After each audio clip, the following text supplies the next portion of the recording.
course, we can probably all relate to the stress of having forgotten our Apple ID. Of course, it reminds me of a funny incident, which I have many of these lately, with my daughter. We get in the car and we're driving from our house to downtown.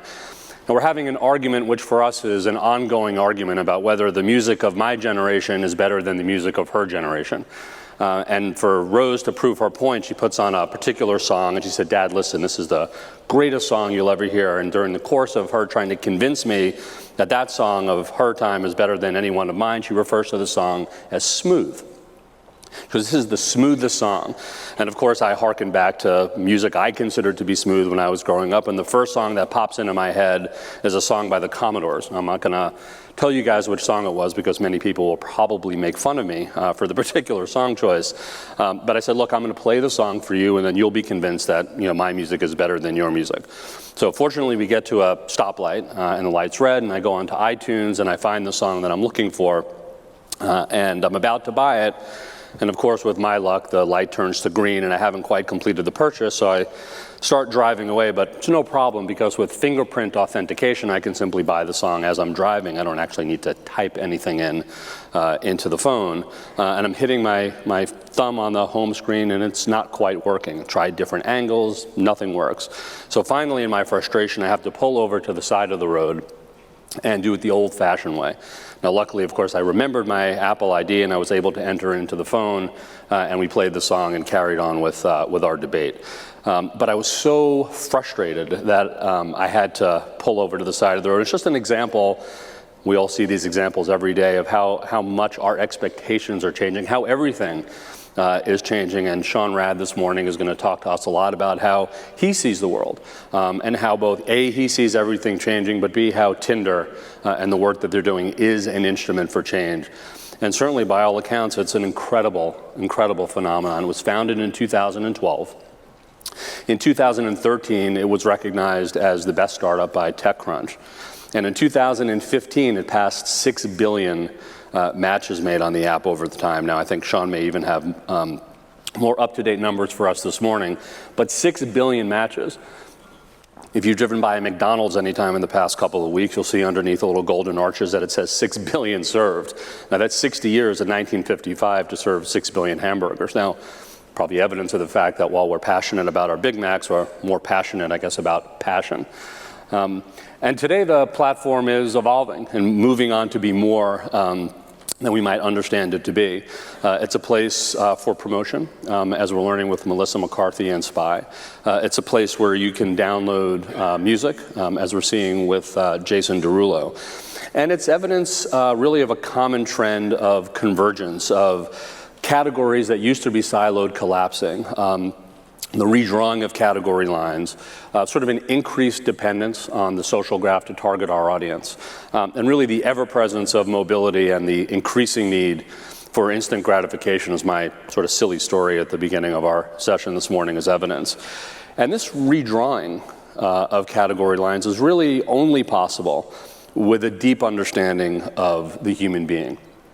Our appetite for human connection, insatiable almost, our need for validation, our desire to be seen, to be known, to be remembered, our fascination with social discovery, our increasing dependence on mobility and our engagement with gaming, our craving for simplicity, our craving for convenience, our expectations of utility, our addiction to dopamine, and certainly our propensity for tribal behavior. And these realities, sort of these ingredients of our humanity, are unchanged, arguably forever, but the context, the things that stimulate those ingredients is of course changing at a rapid pace, at a pace that's almost hard to imagine. And as we hear from Sean this morning, and as we look at the incredible success, it's easy to say, my goodness, I mean, these guys have obviously figured it out.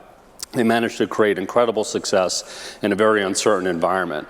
But as we'll hear, it's a recognition of the uncertainty of the environment. It's an acceptance of the fact that the world is, if you will, more storm than calm. That is exciting, uncertain. That is a big part of the ingredients of success. And then frankly, all of us are here at Cannes this week, are here in our lives every day learning, and growing, and we're trying to find our way in the world, and we're trying to fight our way, if you will, to success for ourselves, success for our brands, and success for our clients. And increasingly, we're doing that at the intersection of humanity and technology, not in sequence, but in concert. And exploring that this morning is our conversation. Our interviewer is Caroline Daniel. Caroline is an award-winning journalist with the Financial Times and the editor of the Financial Times Weekend Edition. She's been a White House correspondent who's interviewed many world leaders, business leaders, and famous celebrities. And of course, Sean Rad, who's the president and founder of arguably one of the great phenomenons of today, Tinder. So please, nice round of applause, and join me in welcoming both of them to the stage this morning.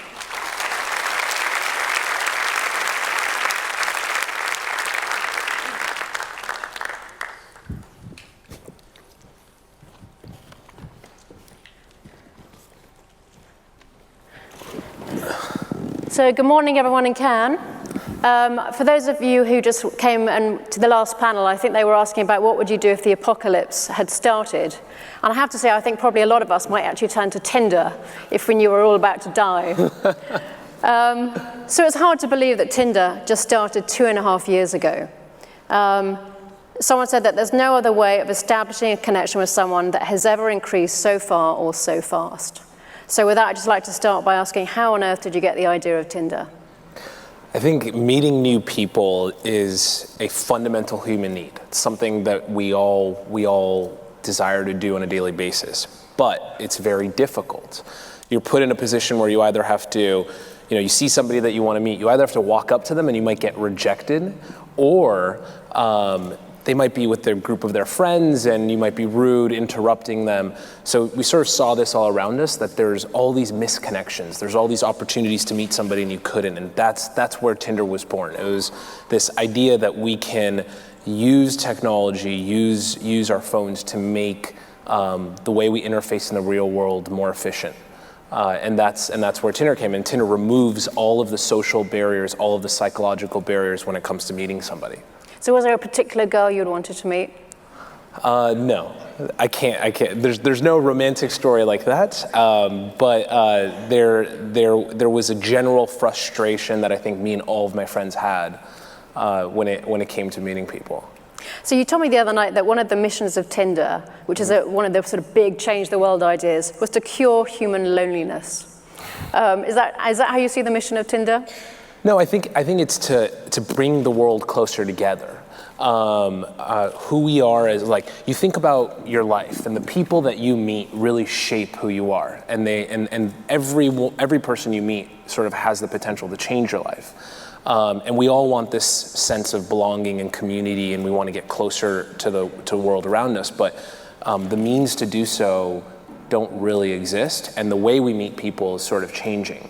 And I think that's where Tinder comes in. It's about bringing people closer together. And we're actually approaching 8 billion matches made. And if you think about it, that's 8 billion connections that would have never existed were not for Tinder, which is humbling. And probably millions of babies as well. Yes. So you're now, in fact, you just beat me to it, because I was going to say, when I did my research a few weeks ago, you were at 6 billion matches. So it's a pretty remarkable growth. And you're also, I think, in 159 countries. Yep. But with my amazing knowledge of maths, I do work for the Financial Times, I have worked out that at one point, if you're on 8 billion, that means we're at 300 matches a second now happening around the world. That's a pretty remarkable statistic. But what's even more impressive is the number of people swiping on Tinder every single day. And I believe that's at 1.4 billion swipes a day. Yeah. Does that sound about right? 16,000 a second.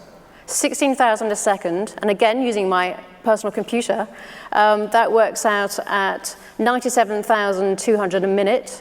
And during the course of this whole presentation, we will have had 3,402,000 swipes around the world will have actually occurred. I don't know how many of those will be in the audience. Perhaps you can have a hands up how many people are on Tinder right now. Very few people are willing to admit to this, but I can admit that Sean Rad is on Tinder right now. So ladies. We were backstage. Check him out. So moving swiftly on, so you're now in 196 countries. What does that kind of growth feel like? I think it's as a company to operate at that scale, it's definitely fascinating. I think it changes your perspective on the products that you're building. I mean, it's challenging enough to build a product for a massive audience, but when that audience is so diverse and global, I think there's sort of an increased set of complexities, which is, for me, it's been very rewarding to see that and get to experience that. So what are some of the issues you have right now? I mean, is it managing Kim Jong-un being on the North Korean version of Tinder? No, I think you one of the biggest challenges we have, which is a luxurious challenge to have, is prioritizing sort of our ambitions. There's so much we want to do. And sort of editing that and choosing what we do next is an increasing challenge, especially as you have this global audience and there's so many battles you want to fight, and picking what you do next is the most stressful thing. So how do you go about making those decisions? We have a system internally. It's pretty technical, actually. There's like this prioritization matrix that we go through and rank ideas against all of our priorities, and it'll bore you. But I think there's a variety of ways you can look at prioritizing, but it always works back from what's best for our users. I think having that deep sense of knowledge of who our users are and what they want is sort of will be the guiding light. I'd like to talk about, obviously, this is an advertising crowd, and you started to work with some really interesting advertising brands, and using the site as a platform to target, to allow advertisers to target your, amazing demographic of millennials. And I'd love you to talk about some of the experiences you've had with brands so far. It's been, it's been wonderful to see that our audience is so open to hearing from brands. And I think part of it is, if you think about Tinder, you're going there to discover content. Like there's not really an intent, and you're just there sort of digesting what feels like randomized information. And I think it's a great environment for advertisers to introduce a message, because like you're in this frame of thought where you're willing to learn about new things and meet new people. And what we've seen is the engagement rates on some of these campaigns that we've done are insane. They're like mind-boggling. Talk about some of that specifically. One of the ways we work with brands is that brands actually create profiles and we promote them globally. And some of these brands have received 25% swipe right rates, or likes, which, if you think about likes on some of the other advertising products, whether it's Instagram or whatnot, I mean, what we're seeing is sort of staggering as far as performance. And then we have this wonderful video ad unit, and the view through rate that we're seeing on that is incredible. So I think can you quantify incredible?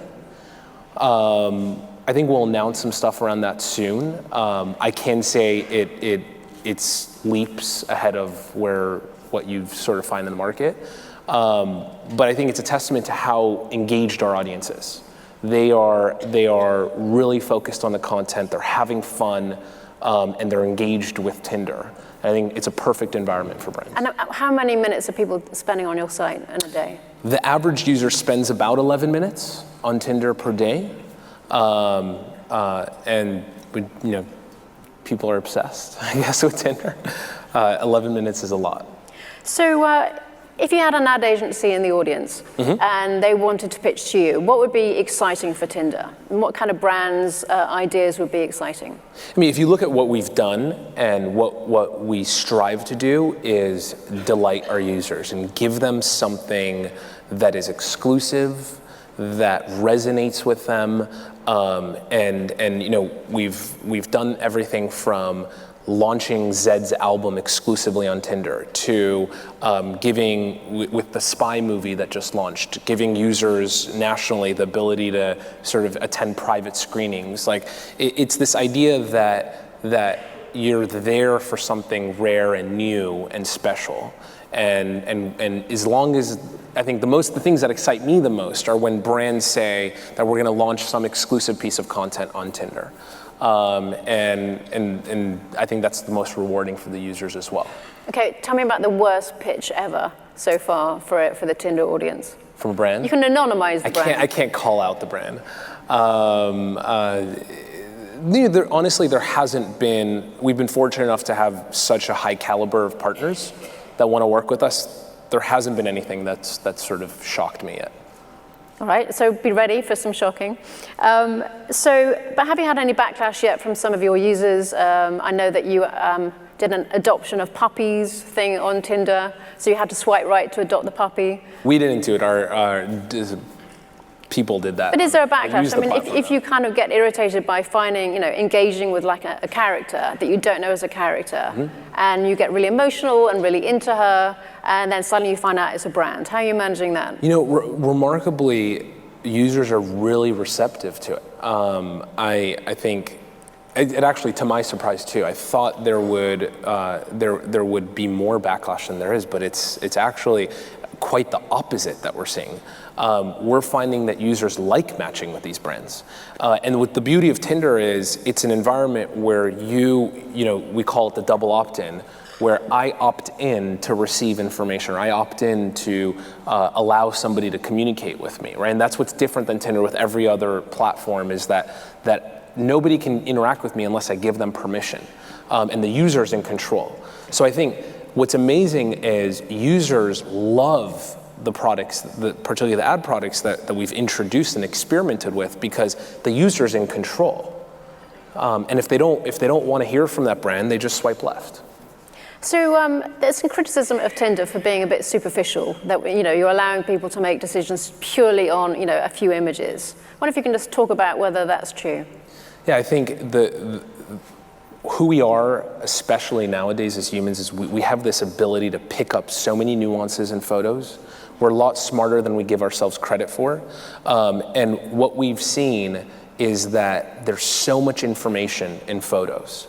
And especially the photos that I choose to express who I am and the way I curate myself, that you actually can get a better first impression on Tinder than you can in the real world, because there's more information to go off of.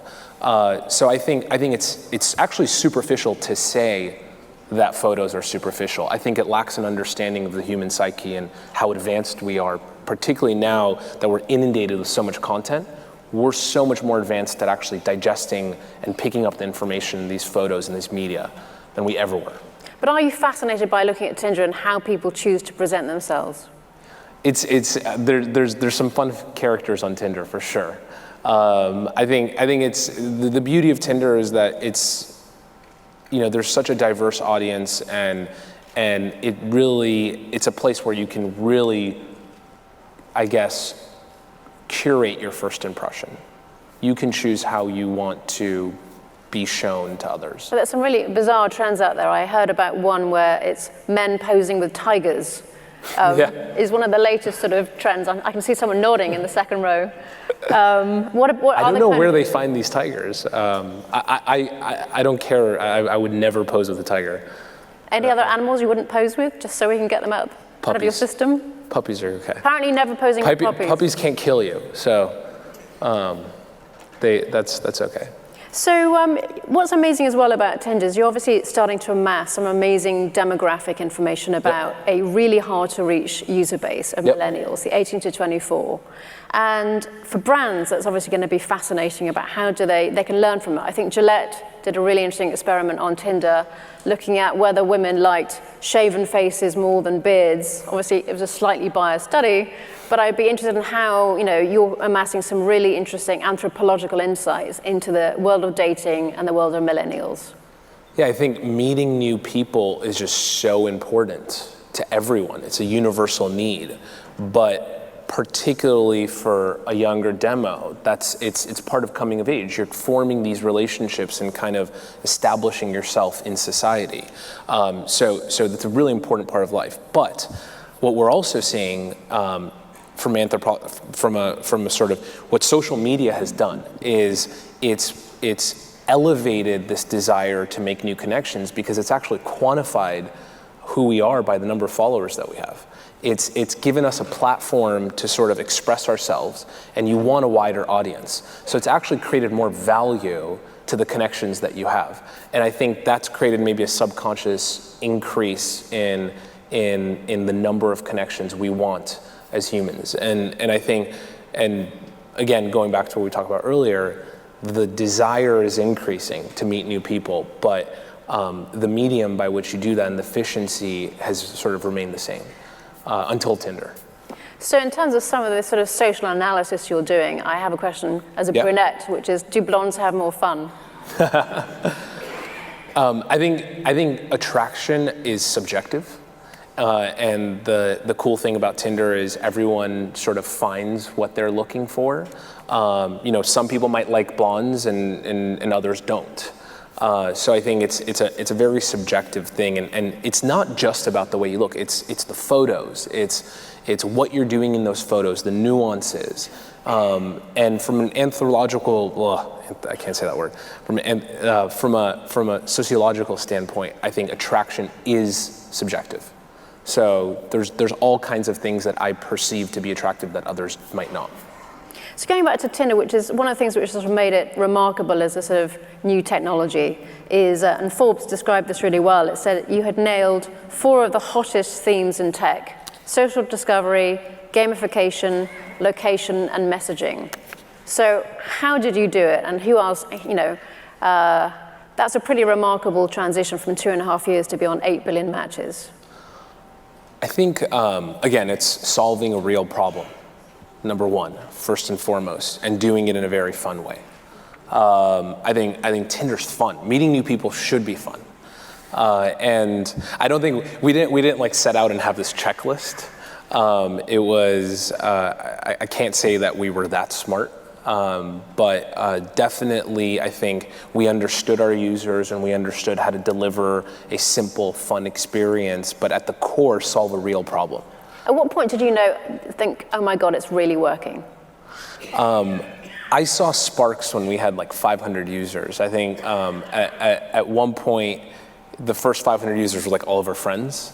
And I saw it working when I was getting phone calls left and right saying, oh my gosh, I saw that girl around town, and now I have a date with her. And I was like, wow. And I never had I never talked to her before. And you saw that these connections that would have otherwise never have existed within my friend group were now being formed. And then I was like, wow, that's actually transformative. That we just brought 2 people together that have seen each other so many times, but otherwise never had a dialogue. So how do you manage the growth of Tinder as it becomes perhaps slightly more mainstream and, dare I say, older people start to join Tinder? How do you kind of make it continue to be cool when your dad's on Tinder? I think, the wonderful thing about Tinder is that you can curate your experience. You can choose who you want to see by there's certain filters you can choose as far as age and gender and whatnot. And then on top of that, we have a layer of intelligence where we sequence what you see based on what we believe is the most relevant to you. Taking a lot of signals and your behavior into account. So I think the cool thing is you could have, the more people you throw on Tinder, the smarter we actually get. Because if you look at all the sciences and everything that we use, the more people there are, the more options there are, the more we can sort of curate and find the right fit for you. And how do the matches work? I think most of them happen within 10 years of your age. When you sign up, we show you +10 or -10. That's sort of the default age bound that we set for your age. And what we found is that the majority of matches happen within that range, which is why we set the bound there. Okay, so who's the oldest person on Tinder these days? I don't know. I have a relative on Tinder who's 60 years old. How's she doing? Sorry. It's a lady, and she's actually had 2 dates from Tinder. So how would you feel if your own parents went on Tinder?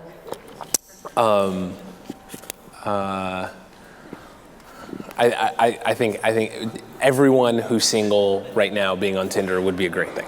right, so it's slightly I think my uneasy parents there. don't have business being on Tinder today with the current product. Right. Yeah. And with a current relationship, one, I assume. Yes, yes. Okay, great. So I'd be interested in talking about social networks.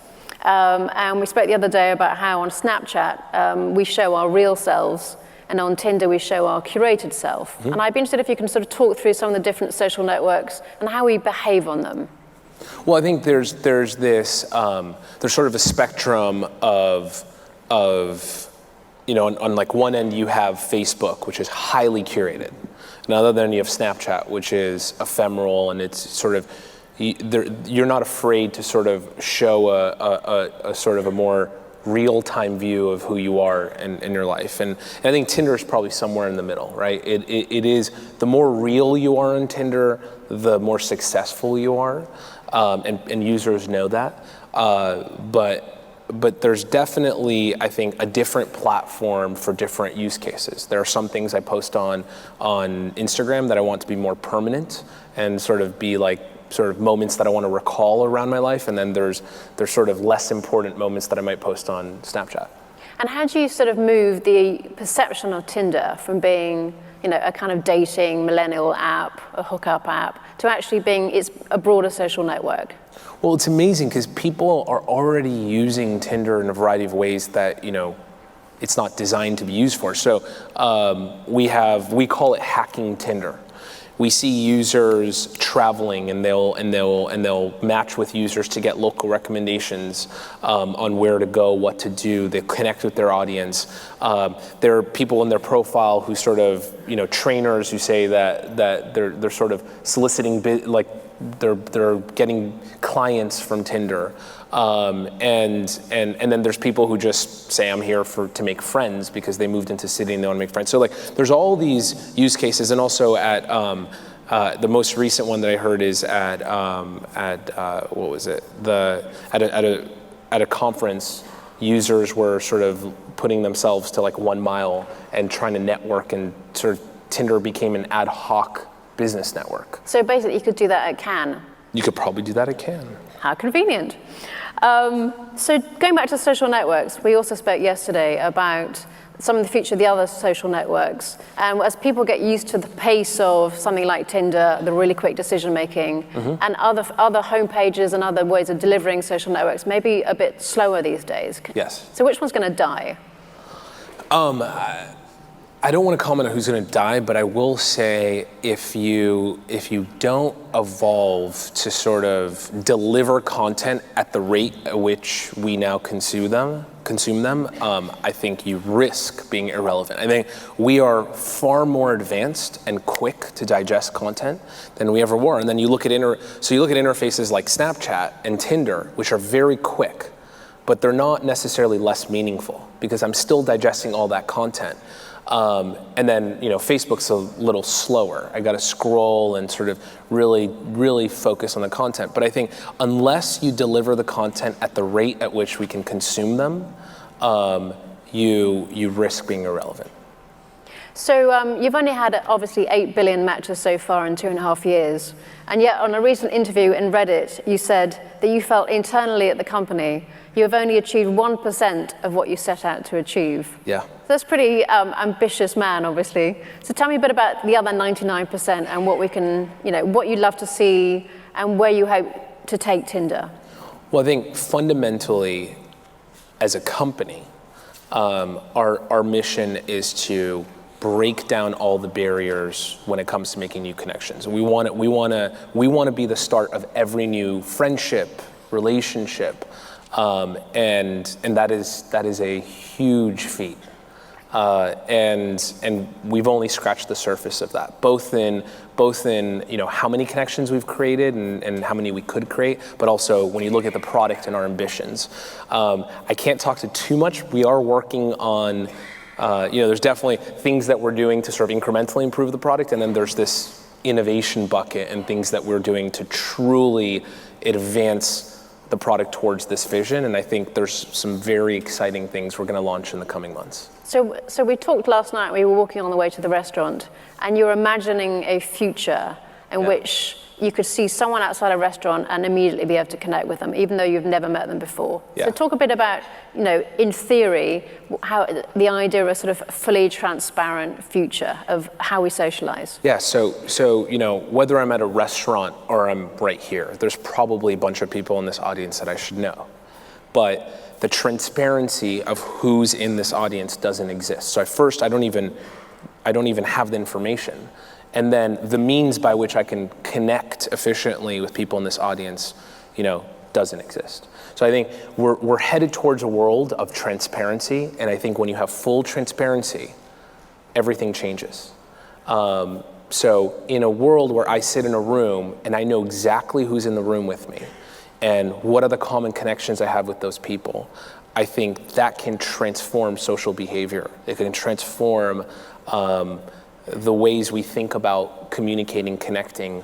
So I think transparency, wherever, even, you think about drones flying above us and taking video and whatnot. I think we're heading towards this I think a world of extreme transparency, which I think changes behavior. I don't know if it's good or bad, but I do know that it will have a huge impact on society. What does that mean for ideas of privacy? Look, I think you're going to have to sacrifice for a lot of advancements we could make in technology. There's going to have to be a sacrifice, and that might be privacy. I think we're going to have to find a balance and figure that out along the way. But you think about a lot of the greatest advancements in our time when it's come to technology has come at the cost of us relinquishing a level of privacy. So talking about being fully transparent, I'm going to ask you about your first date. So how did that go, and who was it with? It was in 3rd grade, and my uncle set me up with a coworker's daughter, and we went on a double date. My uncle and aunt and me and I forget her name, but we went. This was a long time ago, but I do remember we saw a movie, and then we came and we had a play date. And that was just one date, or did it lead to a second date? I think we saw each other a couple more times. Did you message each other a few times? We had no means of messaging each other. I think I was just getting on AIM then. So do you think you've got better at dating? Gosh, since 3rd grade, yeah. I hope so. So are there any downsides of being the CEO of and the founder of Tinder, and how you present yourself actually on the platform itself? So nobody believes me that when I say on Tinder, when I say that I'm the co-founder. The wonderful thing about our product is that just like it's effective at connecting people for romantic reasons, it's actually effective for me to connect with our users and get feedback from them. So it's really cool to use the product in that way, and I do that a lot. It's just there's this barrier I have to overcross in convincing the user that I'm actually one of the co-founders, and I'd love to hear from you. And they usually think I'm joking. So nowadays I don't even say it. I just try to act like I'm a regular user asking another user what they think about Tinder. And how much time do you actually personally spend on Tinder in a day? There's 11 minutes. Are you a slightly bigger user? Spend a lot of time dog fooding our product, talking to our users. I mean, I have to. It would be a shame if I didn't. So going back to some personal stuff, loads of people must just ask you, how do I get better at using Tinder? How do I get more matches? What's a great kind of line to follow up with if someone's matched with me? Do you have any advice for people here? I always say be yourself. Truly, I think if you develop a connection with somebody, and the best openers are when you look at somebody's photos and you find something about them that and you call it out, and you address something that you see in who they are and whatnot, and you develop a connection. Hey won't get you that far. So I think be yourself and actually read into what people are trying to tell you and be aware and focus is probably the best advice I can give users. And what about how you curated pictures of yourself? How do you make that decision about what to put out there? Again, be yourself. Tell a story. You know, do you like tigers? Put a photo of you in tigers. I think you know we do know statistically, headshots don't work that well. Group shots don't work that well because you don't know who the person is. But shots with a little more meaning and stories behind them work very well. So doing an activity or sort of expressing a persona, people resonate with that way more than a headshot because you don't really have a lot of information when you see a headshot. So I want to look to the future a little bit about tech in general and what fascinates you beyond the world of Tinder about tech right now? So much. I think the areas that I think a lot about are probably, I don't know if they're cliche by now, but VR and AR. So I think about that a lot. I think about space travel. So I think there's some leaders that have inspired a younger generation to sort of think about a world beyond the world we live in right now. So we're thinking about Tinder for Martians at some point. No, I think just like think about the resources that exist out there in space and like mining those resources and doing things with them. And so I think a lot about that. I don't know if that's tech. I don't really draw a distinction anymore between tech or like literally everything is tech. What isn't tech? If you're a company that isn't leveraging technology, or if you're a human who's not leveraging technology in your daily lives, then you know that you're stagnant and you're not sort of really living your life to the fullest, because there's so much we can do with technology to advance our lives and I mean for example, I mean think about the human genome and extending our lives. I think that's another area that I've been thinking a lot about. So would you want to live forever then? No. I would want to live just long enough. Just long enough. So going back to augmented reality and virtual reality, is that something you can imagine applying to a Tinder environment? Maybe. I think the challenge with AR and VR is twofold. One is the form factor. We have to achieve a form that is socially acceptable. Like I'm not going to walk around with goggles on my face. And I think it's going to take a while for us to get to that, whether it's a contact lens or something. And then finding the killer application or applications. There's got to be an anchor application where everyone's like, I'm going to buy that device because I can do X, Y, and Z, and that is solving a huge problem.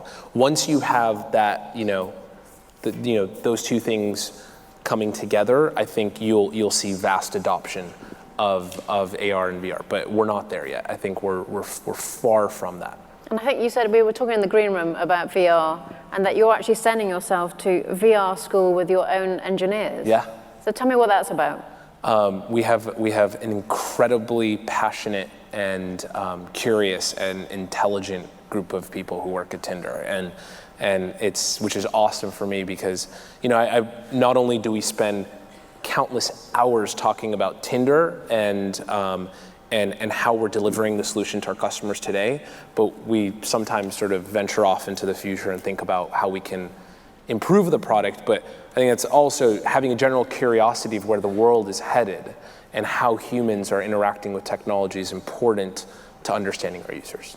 So I try to learn from the people at the company as much as I do try to learn from our users. And who have you been learning from, in terms of tech geniuses and people you've just got to know in the world of being a kind of, running around the world as a global tech entrepreneur? Who have you come across that has been kind of really impressive and has helped you on this journey?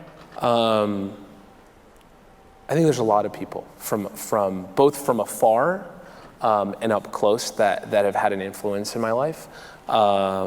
Even more recently, Chris, our CEO, I think I'm learning a lot from him about looking at how he's scaling the business and some of the decisions that we're making, and how he's communicating at that level. I think that's been wonderful. But from afar, I mean, there's people like Elon Musk who I just admire the big thinking and the ambition. And I think that's inspiring. Is he helping you to think bigger about Tinder? I don't think I need help there. People would probably say I need to come down to earth a little bit when it comes to Tinder, or some of my ambitions. But I think you can learn a lot from other entrepreneurs and their success stories and sort of their challenges and how they've overcome them. I don't think there's a formula. What's worked for Elon Musk might not work for us at Tinder, might not work for whatever else we decide to do, or any other entrepreneur. But I think digesting everyone's experiences will help you, when shit hits the fan, to really make the right decision. So obviously we're in Europe, and I'd be interested in your take as someone based in America, as a tech entrepreneur, what the scene looks like over here right now for. I'm surprised, not surprised. It's amazing to see how ambitious European entrepreneurs are. I've spent some time in London a few weeks ago, and now in France and in Paris and Cannes, and it's just there's so much ambition and drive, and I love it. It's definitely inspired me. And do you think you could have launched Tinder in Silicon Valley? I think we could have launched Tinder anywhere. But the beauty of Los Angeles, and you see, great companies forming out of LA like Snapchat and Tinder, arguably, two of the fastest growing mobile tech companies of our time. The cool thing about LA is that there's such a diverse group of people, and you really feel your users. When I walk out of the office, I'm not greeted by other techies. I'm greeted by people who frankly are way behind than the sort of the people in the office as far as leveraging technology and their understanding of mobile. So it kind of changes your view on what you're building and who you're building it for. But when you're surrounded by a singular-minded group of people, you're not going to have that context of who your wider audience is. So I think diversity is important. So how should other companies learn from that? Do you think LA is going to become a great place to launch a tech business? Look, I think you can start anything, any great companies anywhere. Scaling them is the challenge, right? So I think you can start your startup anywhere, and I think scaling them as far as how you attract talent and how do you find the talent, really depends on the company. With a company like Tinder, we're sort of reaching the point where there are some scaling challenges, and you want to leverage people's experiences. You don't want to make the same mistakes that people before us have made. Geographically, the people who've solved some of these problems happen to be in Silicon Valley, but they will move. I think if you're doing something great and you're able to share that with the world and articulate it and create that vision, I think people will follow you. Whether you're in LA, Silicon Valley, Sweden, you can build a great thing anywhere as long as you can channel that energy and articulate it to the world. So how do you feel about the idea that lots and lots of people are now copying some of the things you've done so well, the simplicity of Tinder? I was reading a great piece about a bizarre copycat version in the UK, which connects people who have beards with those who want to stroke beards. And it's called Bristler. And I'd just be interested in your take on some of it. There are so many companies out there trying to do what you're doing. There's Tinder for X, there's Tinder for home shopping, Tinder for clothing. And what that means generally is either you're leveraging the simplicity and the fluidity of a swipe interface to make a decision, or you're this idea of a double opt-in, as we call it, which is sort of on marketplaces, if I want something and that person and that there's sort of the mutual connection there that you can get connected. And I think it's great. I think it's great to think about how Tinder can be leveraged in a variety of ways, and it's humbling for us. Whenever we see it, it's sometimes it's you don't understand how this shit works, but other times it's wow, that's actually great use of some of the stuff that we've pioneered. So have you patented the swipe right? We're hopefully going to get the patent granted soon. It's definitely we've invested meaningfully in our IP. I don't think we would, not that we would do anything with the patent, but I think it's just one of those kind of check marks as a business. You just have to.